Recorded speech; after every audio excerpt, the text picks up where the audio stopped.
Hi all, welcome back to my channel. അപ്പോൾ നമുക്കിന്ന് ഒരു വേദിക് മാത്സ് നോക്കിയാലോ? ഓക്കെ, അപ്പോൾ നമ്മളിന്ന് നോക്കാനായിട്ട് പോകുന്നത് multiplication of two numbers who satisfy the conditions. അതായത് രണ്ട് നമ്പറുകൾ തമ്മിലുള്ള മൾട്ടിപ്ലിക്കേഷൻ ആണെന്ന് നമുക്ക് ഇവിടുന്ന് മനസ്സിലായി.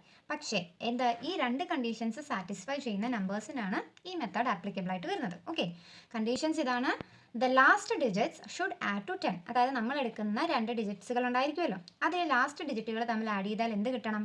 10 കിട്ടണം. Second condition, the remaining digits should be the same. ബാക്കിയുള്ള, അതായത് റിമെയിൻ ചെയ്യുന്ന ഡിജിറ്റ്സ് എന്ന് പറയുന്നത് എന്തായിരിക്കണം? സെയിം ആയിരിക്കണം. ഓക്കെ, ഇത് പറയുമ്പോൾ നിങ്ങൾക്ക് മനസ്സിലാവില്ല എന്ന് എനിക്കറിയാം.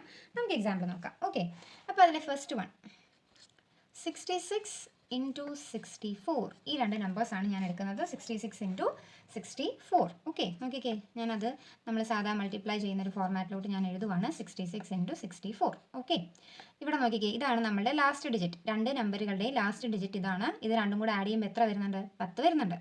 ബാക്കി കിടക്കുന്ന റിമൈനിങ് ഡിജിറ്റ്സ് രണ്ടിൻ്റെയും സെയിം ആണ്. ഇതാണ് നമ്മുടെ കണ്ടീഷൻ എന്ന് പറയുന്നത്. ലാസ്റ്റ് ഡിജിറ്റ് തമ്മിൽ ആഡ് ചെയ്യാൻ 10 ഉണ്ടാവണം, ബാക്കി റിമൈനിങ് ഡിജിറ്റ്സ് സെയിമും ആയിരിക്കണം. ഓക്കെ, ഇങ്ങനെ വരുന്ന നമ്പറുകളെ എങ്ങനെ മൾട്ടിപ്ലൈ ചെയ്യാന്നുള്ളതാണ് നോക്കാൻ പോകുന്നത്. ഓക്കെ, മെത്തേഡ് വളരെ സിമ്പിളാണ്.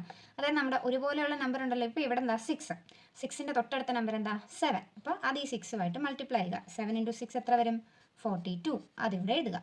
ഇനി ബാക്കിയുള്ള, അതായത് നമുക്ക് എന്താ ലാസ്റ്റ് ഡിജിറ്റ്സ് കൂട്ടിയാൽ 10 കിട്ടണമെന്ന് പറഞ്ഞില്ലേ, ഈ ലാസ്റ്റ് ഡിജിറ്റുകളെ തമ്മിൽ മൾട്ടിപ്ലൈ ചെയ്ത് എഴുതുക. 6 4 24. ഇത്രയേ ഉള്ളൂ നമ്മുടെ മെത്തേഡ് എന്ന് പറയുന്നത്. സിമ്പിൾ അല്ലേ?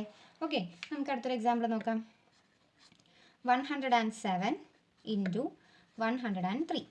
ഓക്കെ, ഇവിടെ നോക്കിയേ, ഞാനിവിടെ എഴുതാം 107 ഇൻറ്റു 103. ഇവിടെ നോക്കിയാൽ ലാസ്റ്റ് ഡിജിറ്റ്സ് 7ഉം 3യും. 7ഉം 3യും കൂടെ ആഡ് ചെയ്ത് എത്ര വരും? 10 വരുന്നുണ്ട്. റിമൈനിങ് ഡിജിറ്റ്സ് സെയിം ആണ്. അപ്പോൾ നമ്മുടെ മെത്തേഡ് എന്താ? ഇവിടുത്തെ ഡിജിറ്റ് എന്താ? 10 ആണ്. 10ൻ്റെ തൊട്ടടുത്ത നമ്പർ 11. അപ്പോൾ 10 ഇൻറ്റു 11 110. പിന്നെന്താ?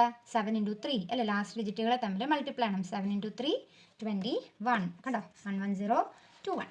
ക്ലിയർ? ഒരു എക്സാമ്പിളും കൂടെ നോക്കാം. Okay, 91 into 99. Okay, 91 into 99. ഇതാണ് നമ്മുടെ എക്സാമ്പിൾ. നോക്കിയാൽ ലാസ്റ്റ് ഡിജിറ്റ്സ് 9ഉം 1ഉം കൂടെ ആഡ് ചെയ്യുമ്പോൾ നമുക്ക് എത്ര കിട്ടുന്നുണ്ട്? 10 കിട്ടുന്നുണ്ട്. ക്ലിയർ? റിമൈനിങ് ഡിജിറ്റ്സ് സെയിം ആണ്. ഓക്കെ, അപ്പോൾ ഇവിടുത്തെ 9 ആണ് നമ്മുടെ ഡിജിറ്റ്. 9ൻ്റെ തൊട്ടടുത്ത നമ്പർ 10 ആണ്. അപ്പോൾ 10 ഇൻറ്റു 9 is 90. അതിൻ്റെ ഒപ്പം 1 ഇൻറ്റു 9 അല്ലേ, ലാസ്റ്റ് ഡിജിറ്റുകളെ മൾട്ടിപ്ലൈ ചെയ്ത് എഴുതുക.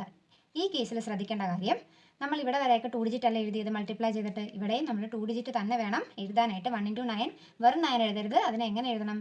09 എന്ന് വേണം എഴുതാനായിട്ട്. അത് മാത്രം ഒന്ന് ശ്രദ്ധിച്ചാൽ മതി. ഓക്കെ, അപ്പോൾ നമ്മുടെ വേദിക് മാത്സ് എല്ലാവർക്കും ഇഷ്ടമായോ?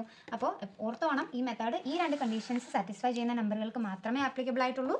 ഓക്കെ, അപ്പം ഇത് ജസ്റ്റ് ഒരു ട്രിക്കായിട്ട് നിങ്ങൾ ഓർത്ത് വെക്കുക. ഈ രണ്ട് കണ്ടീഷൻ സാറ്റിസ്ഫൈ ചെയ്യുന്ന നമ്പറുകൾ നമുക്ക് ഇങ്ങനെ മൾട്ടിപ്ലൈ ചെയ്ത് ഈസി ആയിട്ട് ആൻസർ കണ്ടുപിടിക്കാനായിട്ട് പറ്റും. ഓക്കെ, അപ്പോൾ നിങ്ങൾക്ക് വീഡിയോ ഇഷ്ടപ്പെട്ടെങ്കിൽ നിങ്ങളുടെ ഫ്രണ്ട്സിനൊക്കെ ഷെയർ ചെയ്യുക, എൻ്റെ വീഡിയോ ഒന്ന് ലൈക്ക് ചെയ്യുക, അതോടൊപ്പം തന്നെ എൻ്റെ ചാനൽ ഒന്ന് സബ്സ്ക്രൈബ് ചെയ്യുക, സപ്പോർട്ട് ചെയ്യുക. താങ്ക്